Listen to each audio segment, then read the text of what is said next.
Class 11 অর্থাৎ তোমরা যারা একাদশ শ্রেণীতে নতুন উঠেছো, এবার নতুন সিলেবাসে পরীক্ষা দেবে, তোমাদের জন্য আজকে রাষ্ট্রবিজ্ঞান সাবজেক্টের উপর থেকে অধ্যায় 4 থেকে 6, 4, 5, 6 এই তিনটি অধ্যায়ের উপর থেকে কিছু গুরুত্বপূর্ণ প্রশ্ন, যেগুলো খুব গুরুত্বপূর্ণ দাবি রাখে, এরকম বাছাই করা কিছু প্রশ্ন নিয়ে আজকে আলোচনা করব।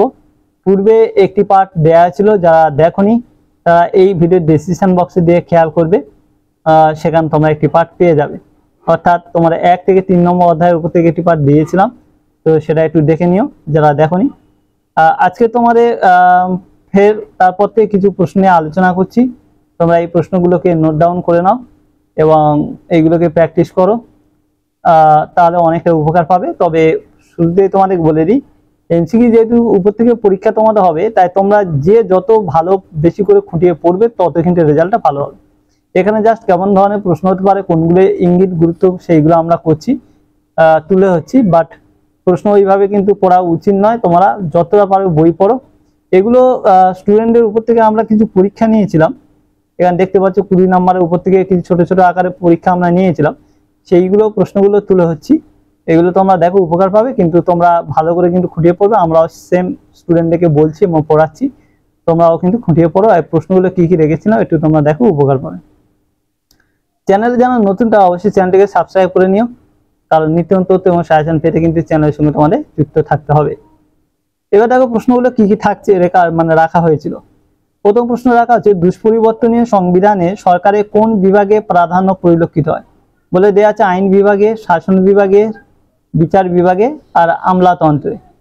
তো উত্তর তোমাদের হয়ে যাবে এখানে সি, বিচার বিভাগে। তারপরে প্রশ্ন, সুইজারল্যান্ডের সংবিধান কিরূপ সংবিধানের উদাহরণ? বলে এখানে দেয়া আছে লিখিত, অলিখিত, সুপরিবর্তনীয় এবং মৌলিকতা বিহীন। তো উত্তর তোমাদের হয়ে যাবে এ, লিখিত। তারপরে প্রশ্ন,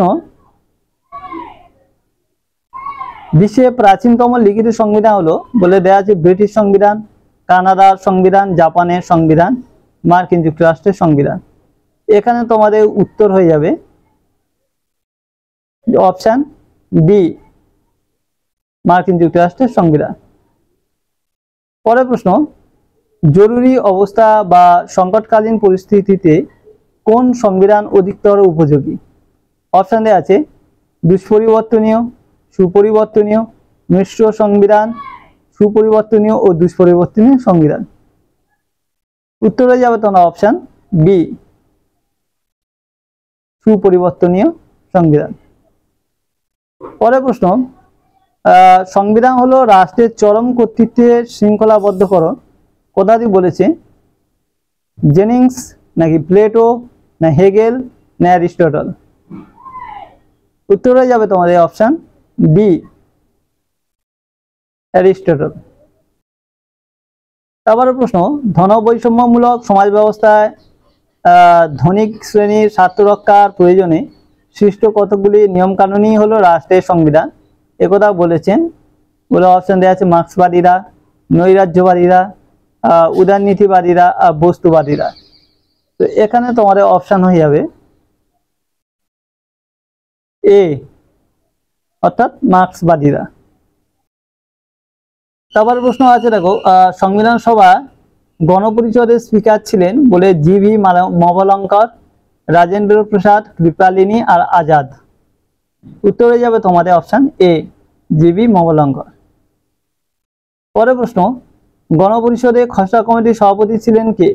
গোপাল স্বামী আয়েঙ্গার আছে, কে এম মুন্সি আছে, আম্বেদকর আছে, রাজেন্দ্র প্রসাদ আছে। উত্তর হয়ে যাবে অপশন সি, আম্বেদকর। পরের প্রশ্ন দেওয়া আছে, গণপরিষদে ভারতের সংবিধান গৃহীত হয়েছিল 26শে নভেম্বর 1949, 26শে জানুয়ারি 1950, 26শে জানুয়ারি 1949, 25শে জানুয়ারি 1949। তো উত্তর তোমার হয়ে যাবে অপশন এ, 26শে নভেম্বর 1949। পরের প্রশ্ন, কে গণপরিষদের সহসভাপতি নির্বাচিত হন? দেওয়া আছে মৌলানা আবুল কালাম আজাদ, কে এম মুন্সি, হরে কৃষ্ণ হরেন্দ্র কুমার মুখোপাধ্যায়, সর্দার বল্লভভাই প্যাটেল। তোমার উত্তর হয়ে যাবে 85C, অর্থাৎ হরেন্দ্র কুমার মুখোপাধ্যায়। তারপরে প্রশ্ন, ভারতের সংবিধান গণপরিষদ কর্তৃক কবে কার্যকারী হয়? অপশন দেওয়া আছে 1947 খ্রিস্টাব্দ 15ই আগস্ট, 1949 খ্রিস্টাব্দ 26শে নভেম্বর, 1947 খ্রিস্টাব্দ 14ই আগস্ট, 1950 খ্রিস্টাব্দ 26শে জানুয়ারি। উত্তর হয়ে যাবে তোমার অপশন ডি, 1950 খ্রিস্টাব্দে 26শে জানুয়ারি। পরের প্রশ্ন 52 দেখো, ভারতীয় সংবিধান প্রস্তাবনায় ধর্ম নিরপেক্ষ শব্দটি যুক্ত হয়েছিল 38তম সংশোধনে, 40তম, 42তম না 54তম? তো উত্তর তোমার হয়ে যাবে সি, 52C, 42তম সংশোধনে। পরের প্রশ্ন আছে দেখো, শ্বেতপত্রের দ্বারা ব্রিটিশ দাস করতে চেয়েছিলেন দ্বৈত শাসনের অবসান, না কেন্দ্রে দ্বৈত শাসন এবং প্রদেশগুলিতে দায়িত্বশীল শাসন ব্যবস্থা প্রবর্তন, না গণপরিষদ গঠন, নাকি শাসন ব্যবস্থা প্রত্যাবর্তন? উত্তর হয়ে যাবে তোমাদের 53 বি, কেন্দ্রের দ্বৈত শাসন এবং প্রদেশগুলিতে দায়িত্বশীল শাসন ব্যবস্থা প্রবর্তন। আবার প্রশ্ন আছে দেখো 54 আগে, কততম সংবিধান সংশোধনী আইনে ভারতকে একটি সার্বভৌম সমাজতান্ত্রিক ধর্মনিরপেক্ষ গণতান্ত্রিক সাধারণতন্ত্র বলে ঘোষণা করা হয়? 42তম আছে, 43তম আছে, 44তম আছে, 45তম আছে? তাহলে এখানে তোমাদের উত্তর হয়ে যাবে 54A, অর্থাৎ 42তম। তারপরে প্রশ্ন 55 দাগে, যে ভারতের মূল সংবিধানের সর্বশেষ ধারাটি কত নম্বর? 394, 395, 405, 446? তাহলে তোমার উত্তর হয়ে যাবে 55B, 395। পরের প্রশ্ন 56 দাগে, ভারতের সংবিধান সংশোধনের কটি পদ্ধতি আছে? 2টি, 3টি, 4টি, 5টি?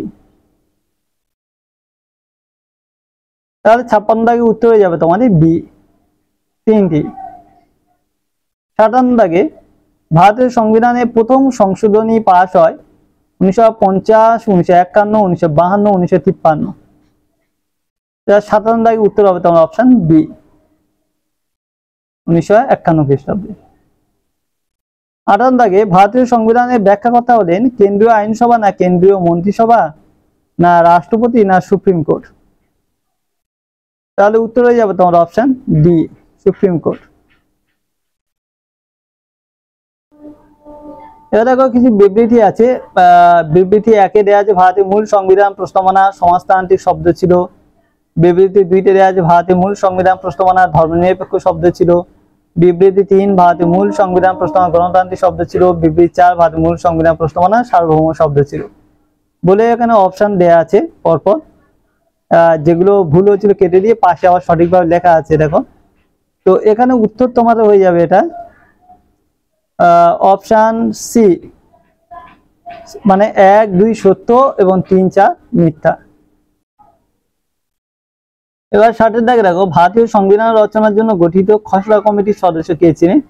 বলে এখানে দেওয়া আছে দেখো, বিবৃতি 1-এ আল্লাদি কৃষ্ণস্বামী আয়াত, বিবৃতি 2-এ দেওয়া আছে জওয়াহরলাল নেহরু, বিবৃতি 3 আছে রাজেন্দ্র প্রসাদ, বিবৃতি 4 আছে কে মুন্সি। তারপরে এখানে তোমাদের অপশন দিয়েছে এর দাগে 1, 3, 4 সত্য 2 মিথ্যা। তারপরে আছে 1, 4 সত্য 2, 3 মিথ্যা। 1, 2 তারপর সিতে আছে 1, 2 সত্য 3, 4 মিথ্যা। ডিতে আছে 2, 3, 4 সত্য 1 মিথ্যা। তো তোমাদের এখানে উত্তর হয়ে যাবে অপশন বি, অর্থাৎ 1, 4 সত্য আর 2, 3 মিথ্যা। তো এই হচ্ছে তোমাদের টোটাল প্রশ্ন, মানে যেগুলো স্টুডেন্টকে নেওয়া আছে দিয়ে দিলাম। তোমরা এগুলোকে ভালো করে তৈরি করো, তাহলে অনেকটা হেল্প পাবে। বাকি কিন্তু তোমাদের বই ভালো করে পড়তে হবে, বারবার বলছি, কারণ কোনো এখানে মিথ্যে বলে লাভ নেই। যত পড়বে তবে হচ্ছে এমসিকিউ কমন পাবে। তো বন্ধুরা আজকে ভিডিও শেষ করছি, পরবর্তী ভিডিও দেখা হবে। সবাই ভালো থেকে সুস্থ থেকো।